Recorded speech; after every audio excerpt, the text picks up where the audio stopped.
So here's my question for you, and I want you to be really honest with yourself. What if the reason you can't find your purpose isn't that you're looking in the wrong place, but that you're looking with the wrong body? Think about it. You've been using your thinking brain to solve this. You've been making lists of goals.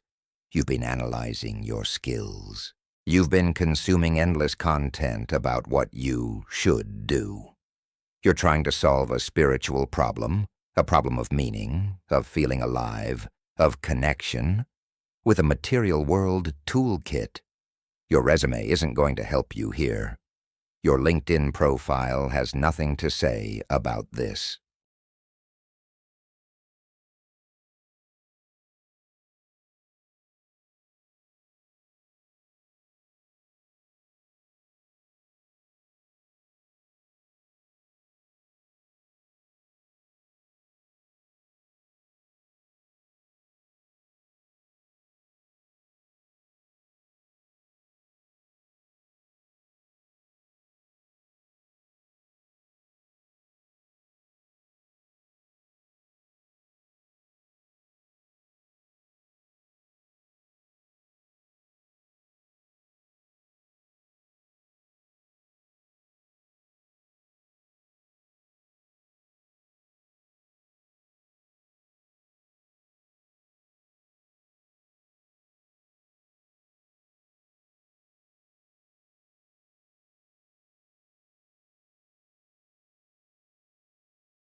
And she'd look at that vision board, and instead of feeling inspired, she'd feel a new kind of awful.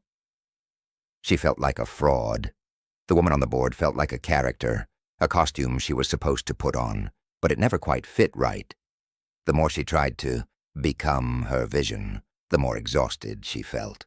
It was like she was performing Sarah's best life from the neck up, while the rest of her body, her gut, her heart, was just numb, drained. It screamed that this was all wrong, but she didn't know how to listen. She just thought she needed to try harder. This is what I call the identity trap. You see, the villain in your story isn't laziness. It's not a lack of ambition. Let's be clear about that. You're not lazy. You're exhausted because you're trying to climb a mountain while wearing someone else's backpack. The real villain is a specific, sneaky, false belief. It's the belief that clarity must come before action. You think you need to have it all figured out in your head first. You need the full, high-definition picture of your purpose, your passion, your perfect life, before you can take a single, real step. So, you wait. You wait for a lightning bolt from the sky. You wait for a sign. You wait for the perfect, foolproof plan. And while you wait, you feel stuck, paralyzed. You spin in circles of thinking and planning, but nothing ever changes where it matters, in your body, in your daily life. Your mind is a powerful tool, but it's also a factory for avatars. It creates these idealized versions of you, the successful professional, the wellness guru, the creative genius, the perfect partner. These avatars are built from pieces of what you see online, what your family expects, or what society says you should want. And you think, if I can just become that avatar, then I'll be happy. Then I'll have purpose. Let me show you what this trap looks like. Close your eyes for a second. Imagine yourself, but you're wrapped in layers. The first layer is tight, like a wetsuit. It's your LinkedIn profile picture, that slightly stiff smile, the professional blazer. Layer that with another suit. This one is made of pixels. It's your fitness app avatar, all perfect proportions. Layer on another. This one is the cool, relaxed you from your Instagram stories. Another layer, the responsible child your parents see. Another, the helpful friend who never says no. You're now trapped inside this Russian doll set of avatars. Each one is hollow.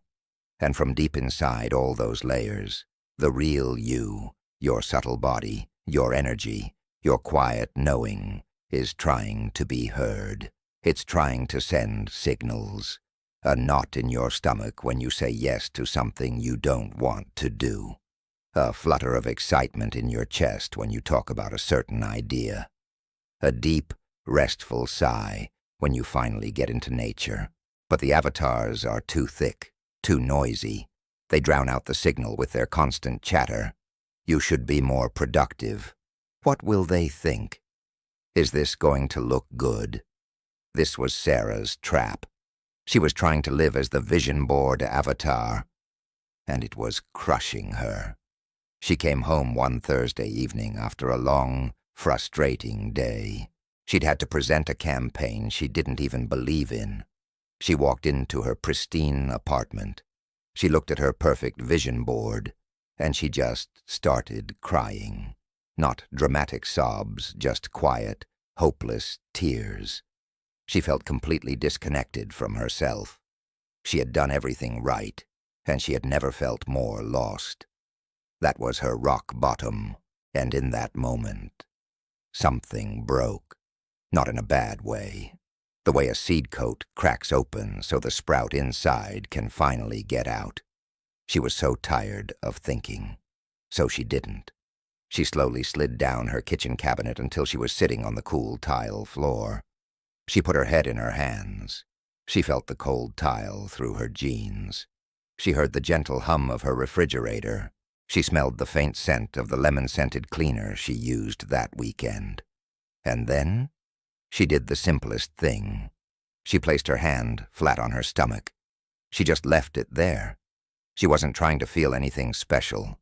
She was just checking in. Like you might put your hand on a friend's shoulder to see if they're okay. At first it was just the feeling of her t-shirt, the rise and fall of her breath. Then she felt it. A hard, tight knot right below her ribs. It was a solid ball of tension, about the size of a lemon. She'd had no idea it was there. She'd been carrying this clenched fist inside her all day, all week, maybe for years. She breathed into it, not trying to make it go away, just acknowledging it. Oh, there you are. And as she paid attention to that knot, a color popped into her mind. Not a thought she forced, just an image that floated up. It was a dull, grayish green, the color of stormy seawater. That was the color of her stress, her frustration, her feeling of being trapped. This was the turning point, the first glimpse of what if. What if the answer wasn't in another thought, another plan, another avatar? What if the first clue to her purpose wasn't a thought at all, but a sensation, a feeling in her body with a color, a texture, a shape? What if your subtle body, this energy, this inner sensing system, has been speaking to you in a silent language of sensation this whole time, and you just never learned the alphabet? We've been taught that the body is just a vehicle for the brain, but that's backwards. New science is showing us something incredible.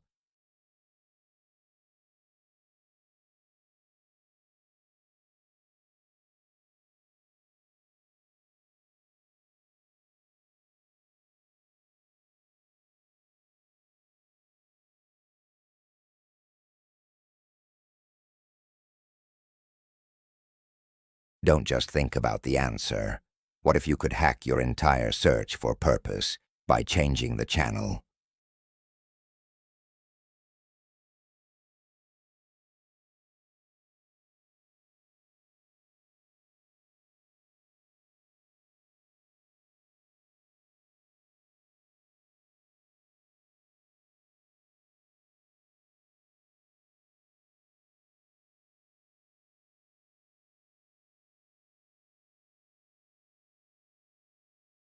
You have the same power.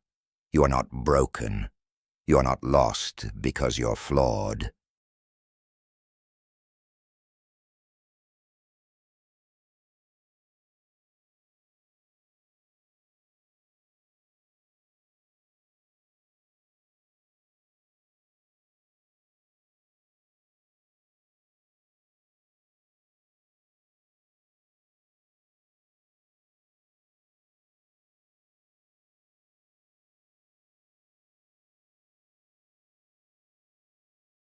And the journey to read it starts with a single, simple question, directed inward. What do I feel right now?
She did the audit again the next morning. Saturday. It was harder. The voice of resistance was louder. It's the weekend. You should be sleeping in. This is a waste of time. You're not doing it right. She almost listened, but she thought of that knot, that physical proof of her stress, sitting inside her. She sat up. 5 more minutes. This time, the alive spot was a gentle warmth in the center of her chest. The color was a soft pink. The knot was still there. The shoulders were still gray. This is the part nobody talks about. This is the internal battle. It's not a fight against laziness. It's a fight against a lifetime of conditioning that says the only things that matter are the things you can see, measure, and achieve in the outside world.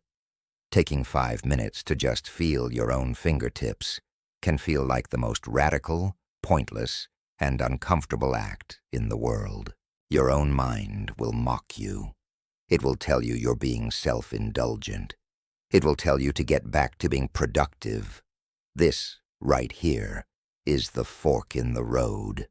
This is where 95% of people quit, because they expect a lightning bolt. They expect after 2 days of this to suddenly know their life's mission and feel perpetual joy. When they don't, they dismiss the whole process. See, I knew it was nonsense, but you're not here for the lightning bolt. You're here for the data. You're a scientist in the laboratory of your own life, collecting delicate readings. You're in the 5% now. And the 5% understand that the microscopic victories are the only ones that truly matter. Here was Sarah's microscopic victory. On Monday morning, day 3, she did her audit. She asked the first question, where do I feel the most alive? She scanned her body, and there it was, the warm pink spot in her chest. But she noticed something new. The warmth seemed a little bigger today. Not a lot. Maybe the size of a quarter instead of a dime, and the color felt brighter, more like a rose quartz pink. That was the victory. Not a new job, not a solved life, a slightly bigger, slightly brighter patch of warmth. That's it. But that tiny shift changed everything, because it was proof. Proof that by simply paying attention, something inside her was responding. It was like finding a dial she never knew she had, and discovering that just by touching it, the volume on her inner world could change. It was the first crack in the wall of her identity trap. Let's get even more specific about what this looks and feels like. Imagine a close-up of her hands, resting on her knees. The morning light is just beginning to turn from blue to gold, and it catches the tiny, almost invisible hairs on her skin. You can see her breathing slowly deepen, the rise and fall of her chest under her soft t-shirt. There's a slight flutter in her eyelids as her mind tries to wander, and she gently guides it back. The sound is just her breath, and the distant muffled hum of the city waking up several stories below. She's not in some perfect lotus position. She's sitting on her rumpled bed, her hair is a mess, and she probably needs to use the bathroom. This isn't about perfection, it's about presence. It's about the texture of the bedsheet under her hand, the faint smell of laundry detergent on her pillowcase, the cool air on her ankles from the gap in the window. This process is built on these small, sensory details. It's not happening in the abstract space of your thoughts. It's happening in the physical world of your skin, your muscles, your breath. Every time your mind says, "This is pointless," you can anchor yourself back to a physical sensation. The pressure of your sit bones on the chair, the taste of the morning in your mouth, the sound of your own heartbeat in your ears. Sarah kept going. Day 4, 5, 6.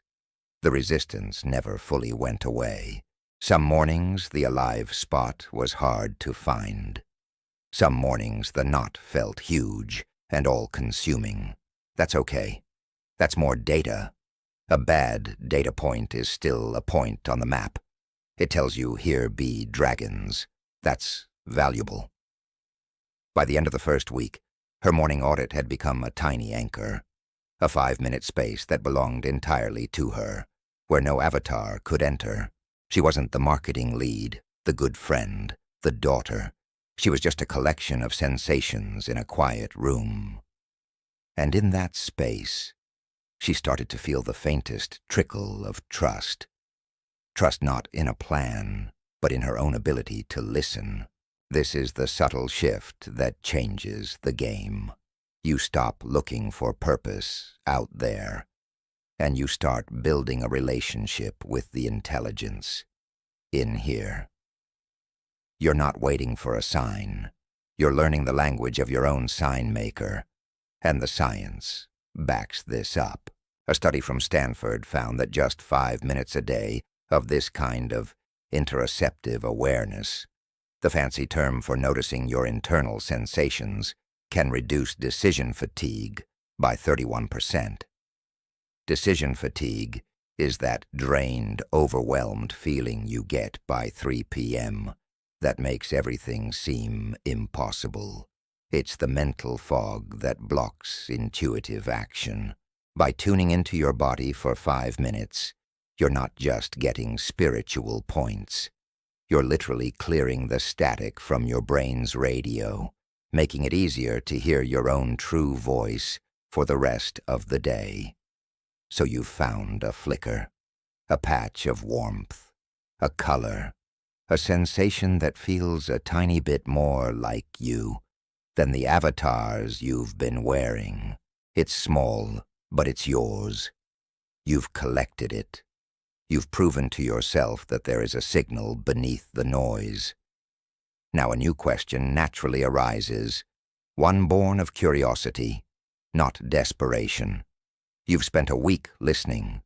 What happens if just for the next week you start to have a conversation? What happens when you take that tiny flicker of sensation and you feed it? Because a flicker can become a flame, and a flame, no matter how small, can light up a dark room and show you a path you never knew was there. You've done the hardest part. You've begun. You've joined the 5% who are brave enough to be still and listen. The adventure is just starting to get interesting. By the start of the second week, Sarah had her data.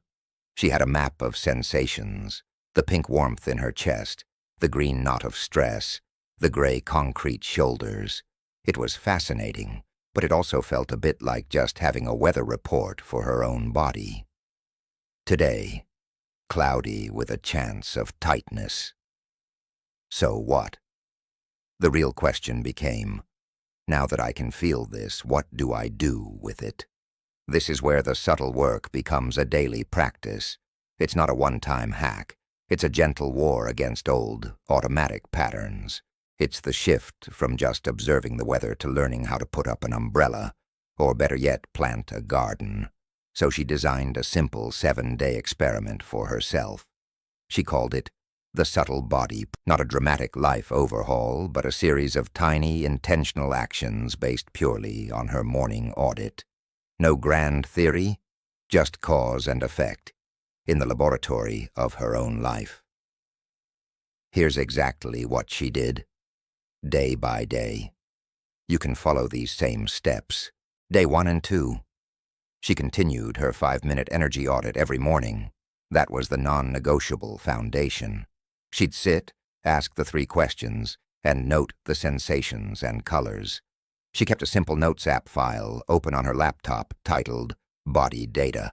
Each entry was just a line. Mon, Feb 17, pink warmth, chest, size of palm, green knot present, shoulders gray. That's it. Day 3 and 4. She added what she called micro-nourishment. This is the crucial, magical step, proof. Right after her audit, she would ask one more question. What one tiny thing, taking 60 seconds or less, would feel good to this sensation I just found? If the pink warmth in her chest was present, she'd stand by her east-facing window and let the morning sun fall directly on that spot for 60 seconds. She'd actually set a timer. She'd feel the physical heat of the sunlight mixing with the internal warmth. She wasn't thinking about peace. She was feeding the sensation of it. One morning, her alive spot was a cool, blue tingling in her feet. So for her micro-nourishment, she spent 60 seconds massaging her own feet, feeling the arches and toes. Another day, the sensation was a clear, citrusy yellow behind her eyes. She simply looked out at the skyline of Austin, at the pale morning sky, and blinked slowly for a minute. It felt like washing her eyes with light. The rule was, it had to be tiny, immediate, and directly linked to the sensation. This wasn't about big, symbolic acts. It was about having a conversation. It was saying to her subtle body, "I see that signal. Here is a direct, physical response." Day 5, then 6. Now came the purpose sparks log. This moved the practice into her day. She bought a tiny, beautiful notebook that fit in her back pocket. Her task was to notice not just in the morning, but in the flow of her day, any tiny spark. A spark was a moment where she felt a little jolt of energy, curiosity, flow, or quiet rightness. It could happen anywhere. The key was to log 2 things. 1, what was she doing? And 2, what was the body sensation? So her log entries looked like this. 10:30 a.m., helped new intern, Maya, untangle a spreadsheet formula. Felt a quick bright ping in my forehead, like a light switching on. 3:00 p.m. Walking to get coffee, saw the dappled light through the live oak trees on Congress Ave. Felt a deep, calm sigh in my lungs. Color, forest green. 8:00 p.m. Sketching a silly cartoon on a napkin while on the phone. Felt a fizzy, playful energy in my hands. Notice what she did not write. She didn't write, "Found my purpose in spreadsheets," or "I should become a cartoonist." She just collected the somatic data. The sensation was the truth. The story her mind wanted to tell about it was just noise. Day 7. The pattern hunt. This was the reveal. On Sunday evening, she made a cup of tea, sat on her couch, and read through every single entry in her body data file and her sparks log. She wasn't looking for a job description. She was looking for a repeated sensation, and she saw it, clear as day. The pink warmth in the chest appeared almost every morning, and in her log, that exact same sensation, a warmth, an expansion in her chest, kept appearing in one specific context, when she was explaining something complex in a simple, clear way to someone else. It happened with the intern. It happened when she patiently walked her mom through a new app over the phone. It happened when she outlined a project strategy for her team. Her subtle body's yes signal wasn't a thought, like be a teacher. It was a physical feeling, chest warmth, expansion, a color of rose gold. Her purpose, in its simplest form, was any activity that generated that sensation. It was a compass reading, not a destination. Of course, it wasn't all smooth. There were setbacks. One Wednesday, work was a nightmare. Everything went wrong. She came home, threw her bag down, and scrolled angrily through social media for an hour. She completely forgot her log. She fell asleep, feeling like a failure. The voice came back. "See, you can't even do this simple thing. You're not cut out for a subtle body or whatever." But the next morning, she did her audit anyway, and the data was clear. The green knot was huge, and her head felt like a buzzing, staticky gray cloud. Instead of beating herself up, she just logged it. Thu, Feb 20, setback day, not as big, head static, feels bad. And then she did her micro-nourishment. For the static in her head, she ran her wrists under cold tap water for 60 seconds. The shock of the cold cut right through the mental noise. It was an act of kindness, not criticism.